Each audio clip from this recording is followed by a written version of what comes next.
কেমন আছো? আশা করি অনেক ভালো আছো। তো আজকে আমাদের কাছে এসছে রাজমুলদা, চলে এসছে নামাজ পড়তে। আজকে আমার কাছে এসেছে, এই দেখো রাজমুলদা মাস্কার সিটি এসছে বড় মসজিদ নামাজ পড়বে।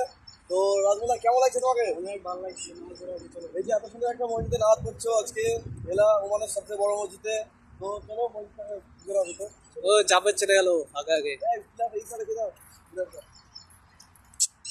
মিনার দেখছো কত বড়, কত বড় মসজিদ। আমরা প্রত্যেক জুম্মাতে এখানে নামাজ পড়তে আসি। এই দেখো কত সুন্দর, এই সাইডে ফুলের বাগান আছে, তোমাদের পরে দেখাবো। কেমন হলো? তো বন্ধুরা ফাইনালি আমরা মসজিদের ভিতরে চলে এসেছি এই যে রাজমুল্লাকে নিয়ে। তো রাজমুল্লা প্রথমে এলা এই মসজিদের ভিতরে আজকে প্রথম। তো কেমন লাগছে তোমাকে? খুব ভালো হচ্ছে, এলাকাটা খুব সুন্দর জায়গা, মসজিদটা খুব সুন্দর। আমি সেপাকে থাকি কিন্তু এরকম মসজিদ আমি জীবনে দেখিনি। এখনো তো ভিতর ভিতর যাওয়া হয়নি গো, ভিতর এখনো যাবো আমরা। আমরা দেখেছি, মানে আমরা তো আসছি, আমরা এখানে থাকি। রাজমুল্লা অনেক দূরে থাকে, তো রাজমুল্লা মানে কিরকম লাগছে সেটা মানে জানানোর জন্য। আর ভিতরে যাওয়া জান্নাত, জান্নাতে প্রবেশ করলাম। মনে দেখাচ্ছি, আজকে গরম নাই,